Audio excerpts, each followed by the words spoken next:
Bonjour à tous et bienvenue dans cette revue de presse du mercredi 2 juin.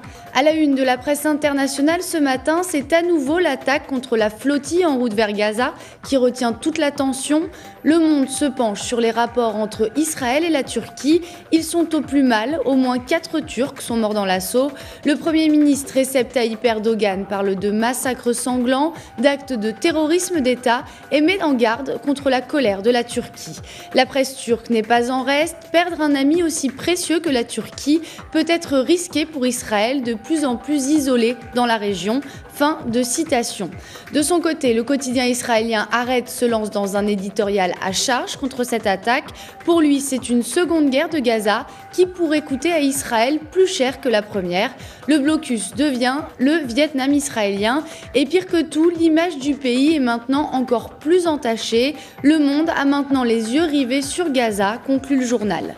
Les éditoriaux se suivent et se ressemblent. Le Monde parle d'un triple fiasco humain, diplomatique et politique. Ce drame révèle l'absurdité et l'injustice du blocus, un blocus qui n'a pas raison d'être pour le quotidien français. Le New York Times s'interroge lui aussi sur l'utilité de cet embargo, injuste et dangereux à long terme pour Israël, précise-t-il. Le quotidien demande à Barack Obama une position beaucoup plus ferme dans cette affaire. Du côté du Maroc, la presse s'intéresse au sort des 7 Marocains embarqués à bord de la flottille. Une enquête a été menée pour les identifier. Ils vont être rapidement évacués vers Amman en Jordanie avant de rejoindre le Maroc où leur action est perçue comme héroïque. Des doutes persistent sur l'état de santé de l'une des participantes, Kenza Ismani, une belgo-marocaine. Elle serait blessée mais personne n'en sait plus à l'heure actuelle.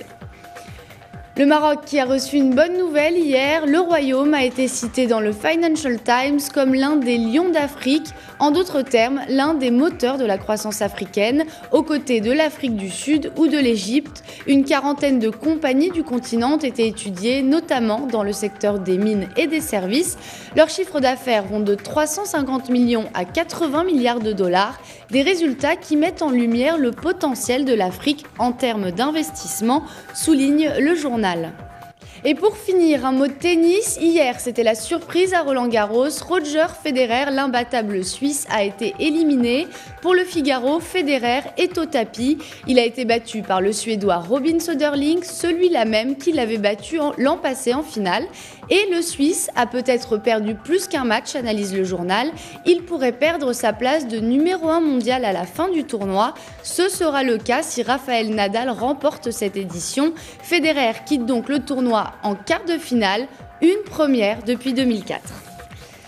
Voilà, c'est la fin de cette revue de presse. Excellente journée à tous.